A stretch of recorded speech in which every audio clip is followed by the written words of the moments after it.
నమస్తే, welcome to our channel. నేను పద్మిని.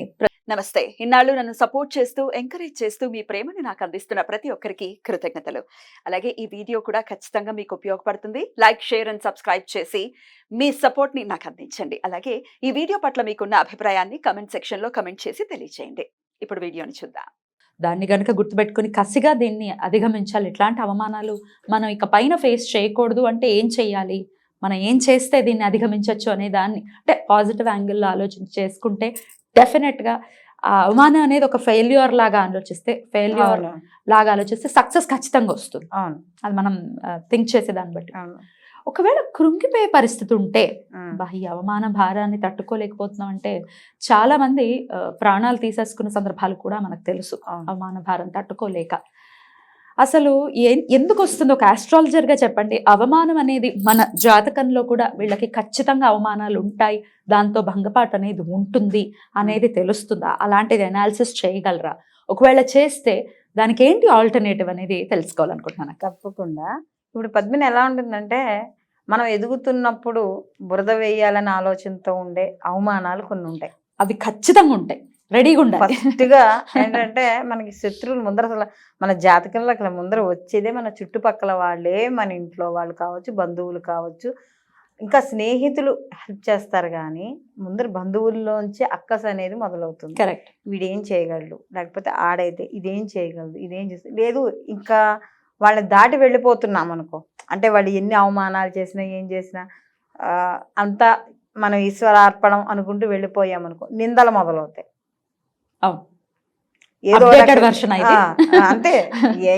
ఇంకా దీంట్లో అనంతం అన్నమాట. కరెక్ట్. అది మగవాళ్ళకైతే ఒక రకంగా ఉంటుంది, ఆడదానికైతే అసలు మళ్ళీ లేవక్క లేకుండా కొట్టేటట్టుగా మాటల్లో కావచ్చు, క్యారెక్టర్లెస్ ప్రకారం ఏదైనా ఇంకా ఎలా మాట్లాడాలంటే ఇంకా అలా మాట్లాడేసి నోరు ఉంది కదా అని మాట్లాడేయడం అయిపోతుంది.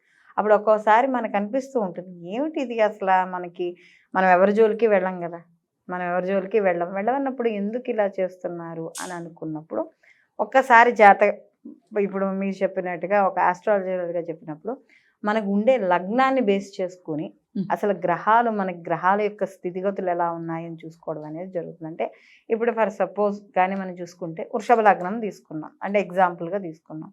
ఇప్పుడు వృషభ లగ్నానికి మామూలుగా లగ్నాధిపతి శుక్రుడు, ఆయన ఉచ్చులో ఉండని లేకపోతే మిత్రక్షేత్రంలో ఉండని ఎక్కడని. దీనికి అష్టమ అంటే మామూలుగా మనకు అవమానాలకు కారణం అంటే చూడండి, ఆకస్మిక అవమానాలు, ఆకస్మిక ఆపదలు, ఆకస్మిక ప్రమాదాలు, ఇవన్నీ కూడా మనకి 8వ స్థానం సూచించడం అనేది జరుగుతుంది, అష్టమ స్థానం సూచించడం అనేది జరుగుతుంది.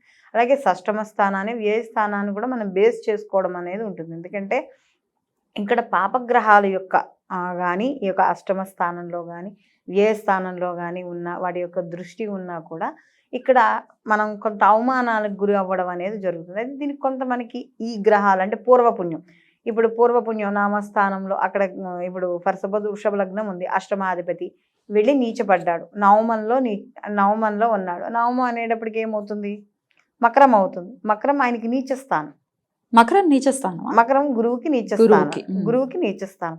ఎప్పుడైతే అష్టమాధిపతి వెళ్ళి నవమంలో ఉన్నాడో ఇక్కడ ఎంత కృషి చేస్తున్నా, ఎంత అంటే తను ఆ వ్యక్తి ఉన్నంత టైం పంచువాలిటీ కానీ, అతని వ్యక్తికి ఉన్నంత డెడికేషన్ కానీ, ఆ వ్యక్తికి ఉన్నంత కాన్ఫిడెన్స్, అన్ని లెవెల్స్ చాలా ఉంటాయి. సబ్జెక్ట్ ఉంటుంది, లేకపోతే అతని అంటే ఒక టీచర్ వృత్తిలో ఉండొచ్చు, లేకపోతే ఏదైనా ఉద్యోగంలో ఉండొచ్చు, ఒక ఐటీ అనుకోవచ్చు, లేకపోతే ఒక ప్రభుత్వం సెంట్రల్ గవర్నమెంట్, ఏది ఎలా ఉన్నా వాళ్ళు కష్టపడినంతగా వాళ్ళు ఉన్నంతగా ఎవరు ఉండరు. కానీ ఏదో ఒక సమయంలో ఎవరో ఒకళ్ళు వాళ్ళని అవమానించడం అనేది జరుగుతుంది. అంటే వాళ్ళు కోల్పోయిన దాని గురించి మాట్లాడడం కానీ, అంటే ఒక వ్యక్తి ఏమైనా ఆస్తిపాస్తులు కోల్పోయారనుకో, ఆస్తిపాస్తుల గురించి హేళన చేయడం, లేకపోతే ఏదైనా అవమానించడం, అంటే వాళ్ళ వ్యక్తిగత అవమానాలు, దూషణల వరకు వెళ్ళడం, ఇలాంటివన్నీ కూడా జరుగుతూ ఉంటాయి. ఇది జాతక ప్రకారం మనకి శుభగ్రహాలు కానీ ఏమైనా నీచ స్థానాల్లో ఉన్నా, లేకపోతే ఇప్పుడు వృషభ లగ్నం ఉంది, ఆ లగ్నానికి మామూలుగా అయితే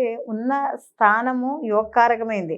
ఎందుకంటే నవమ దశమాధిపతి అయిన శని, అక్కడ అధిపతి మాత్రం యోగకారకుడే వృషభ లగ్నాన్ని, కానీ అక్కడ ఉన్న అధిపతి అష్టమాధిపతి వెళ్ళి శుభగ్రహం అయ్యి ఉండి కూడా అక్కడ ఉన్నాడు. అయితే మరి ఇక్కడ శుభగ్రహం ఉండి నీచులో ఉండి ఏం చూస్తున్నాడు, మళ్ళీ జన్మ లగ్నాన్ని చూస్తాడు పంచమ దృష్టితో. ఇప్పుడు చాలా మంది చెప్పేది ఏంటంటే శుభగ్రహాలు ఒకవేళ పర్టికులర్గా గురువు ఒకవేళ పాజిటివ్ ఖచ్చితంగా పాజిటివే చేస్తుంది గురుగ్రహము. నెగటివ్ ఆస్పెక్ట్స్ కనుక ఉంటే నెగటివ్ చేయదు, నలిఫై అయిపోతుంది అని అంటారు. అంటే అంటే ఇప్పుడు ఎలా ఉంటుందంటే ఇక్కడ మనకి శని గురువులకి తేడా చూసుకుంటే శని భగవానుడు కష్టించి అంటే మిగతా ఏ గ్రహాలు ఉన్నా కూడా శుభగ్రహాలు ఉంటే శుభ ఫలితాన్ని ఇస్తాయి. అక్కడ అశుభ ఫలితం ఉంటే అక్కడ అశుభ స్థానాల్లో ఉంటే అశుభ ఫలితాన్ని ఇస్తాయి. ఖచ్చితంగా ఇస్తాయి, ఇవ్వకుండా ఉండవు. కానీ ఉన్న స్థానాన్ని బట్టి ఆ యొక్క దృష్టిని బట్టి అలాగే వాటి ఉన్న స్థాన బలం కూడా ఉంటుంది. అది మిత్రక్షేత్రమా శత్రుక్షేత్రమా అని ఉంటుంది. దాన్ని బట్టి అవి ఫలితాలు ఇవ్వడం అనేది జరుగుతుంది. ఖచ్చితంగా ఇది జరుగుతుంది. ఎట్లా అండి మరి దీనికి ఆల్టర్నేటివ్ ఏం చేసుకోవాల్సి ఉంటుంది? అవమానాలు ఎక్కువైపోతూ ఉన్నాయి. అవును, చెయ్యని తప్పు కూడా తిట్లు తినడం అనేది ఇంట్లో ఉండే వాళ్ళతో కూడా జరుగుతుంటుంది. ఏదో బయటకు వెళ్ళి కాదు, ఇంట్లో కూడా అస్తమానం విసుక్కోవటము, తిట్లు భార్యలు. కొంతమందికి ఎలా ఉంటుందంటే అవమానాలకు కూడా కారణం కొంత వీళ్ళ వాక్కు స్థానంలో ఏదైనా దోషం ఉందనుకో, వీళ్ళు బయటికి చెప్పరు. ఇక్కడ వీళ్ళ దగ్గర కూడా కొన్ని జాతకాలు కానీ నేను పరిశీలించినవి చూస్తే వాళ్ళు ఒక డిసిషన్కి వచ్చి ఒక లైన్లో చెప్పేస్తారు, కానీ అవతల వాళ్ళు దాని మీద 100 ప్రశ్నలు వేసుకుంటారు. వాళ్ళకి చెప్పే వాళ్ళకి పాపం క్లారిటీ ఉంటుంది, ఒక లైన్లో చెప్పేస్తాను ఇంక మిగతాది నేను చెప్పాల్సిన అవసరం లేదని దృష్టిలో ఉంటారు. కానీ అవతల వాళ్ళు అలా ఊరుకోరు, కొడుగుడ్లు గీకలు లాగుతారంటారే అట్లా మొత్తం కొడుగుడ్లు గీకలు లాగినట్లుగా లాగి అది ఇలా ఎందుకైంది ఇప్పుడు ఇలా ఎందుకైందని మీరు అన్నట్టుగా బయట వాళ్ళు ఎక్కడో అక్కల ఇంట్లో వాళ్ళ నుంచి అవమానాలు ఎందుకో చెప్పడం అనేది జరుగుతుంటుంది. మరి ఏం చేయాల్సి ఉంటుంది ఇట్లాంటివన్నీ తగ్గాలి అంటే? ఇప్పుడు ముఖ్యంగా ఇక్కడ మనకి శుభగ్రహాలు కానీ మనకి వీక్షణ సరిగ్గా లేకపోయినా యుతి సరిగ్గా లేకపోయినా దీనితో పాటు అంటే ఇప్పుడు ఏమండి మనం ఇప్పుడు ఫర్ సపోజ్ ఇందాక ఇప్పుడు నన్ను అడగచ్చు, అక్క మీరు అది గురుగ్రహం నీచంలో ఉంటే ఇంక మరి జీవితాంతం ఇబ్బందులు పడతాను. అలా కాదు, దీనికి మళ్ళీ ఇంకొక ఆల్టర్నేటివ్. దీంతో పాటు జాతకం అంటే గోచార రీత్యా ఈ గ్రహం ఎక్కడ సంచారం చేస్తోంది. ఫర్ సపోజ్ ఈ గురుగ్రహం ఇక్కడ నీచులో ఉన్నా కూడా ఎవ్రీ ఇయర్ మనకి మారుతూ ఉంటుంది కదా, ఆ గురుగ్రహం మారుతున్నప్పుడల్లా వీళ్ళకి అప్ అండ్ డౌన్స్ అనేవి ఉంటాయి, మంచి చెడు ఉంటాయి. ఇది ఇక్కడ స్థిరంగా ఉంది అంటే కేవలం జన్మజాతక మనం లగ్నాన్ని ఎందుకు బేస్ చేసి చూసుకుంటామంటే ఓవరాల్గా లైఫ్ ఎలా ఉంటుంది అనేది తెలుస్తుంది. రైట్, ఓవరాల్గా లైఫ్ ఎలా ఉంటుంది అనేది మనకి ఈ జన్మ జాతకం ద్వారా తెలియడం అనేది జరుగుతుంది. గోచారం కూడా ఇంపాక్ట్ చూపిస్తుంది. గోచారంలో కూడా మన గ్రహాల యొక్క దృష్టి యుతి అవి కూడా మనం చూసుకోవాలి. ఎందుకంటే ఇప్పుడు మనం చూసుకోం 2 గ్రహాలు కలుస్తున్నాయి లేకపోతే ఒక గ్రహం వక్రీకరించింది, మనం ఇలా చెప్పుకుంటున్నాం కదా, వీటి యొక్క ప్రభావం కూడా ఉంటుంది. అలాగే వీళ్ళకి జన్మ జాతకంలో ముఖ్యంగా చూసుకోవాల్సింది అంటే నేను చూసే పద్ధతి చెప్తున్నా, ఆ జన్మ జాతకంలో ఆ గ్రహం ఇచ్చేది యొక్క బిందువులు ఎన్ని ఉన్నాయి అనేది చూసుకుంటా. అంటే ఫర్ సపోజ్ గురుగ్రహమే ఉంది, గురుగ్రహం ఎన్ని బిందువులు ఇచ్చింది, డిగ్రీస్ కాదు బిందువులు ఉంటాయి వీటికి. అంటే వీటికి ప్రతి గ్రహానికి వ్యక్తిగతంగా ఉండే బిందువులు అంటే అష్టక వర్గు ప్రకారం మనం చూసే విధానం ఒకటి ఉంటుంది. ఆ అష్టక వర్గులో ఈ గ్రహం ఇచ్చే ఎన్ని బిందువులు ఉన్నాయి, అలాగే మళ్ళీ దీనికి ఇండివిజువల్గా ఎన్ని బిందువులు ఉన్నాయి. అప్పుడు ఏమవుతుందంటే గోచార రీత్యా ఈ గురుగ్రహం ఇక్కడ నీచులో ఉన్నా కూడా ఫర్ సపోజ్ మీనంలో ఉంది, ఇప్పుడు ఆ మీనంలో అతనికి బిందువులు ఎక్కువ ఉన్నాయి, ఒక 8 బిందువులు ఎన్నో ఉన్నాయి.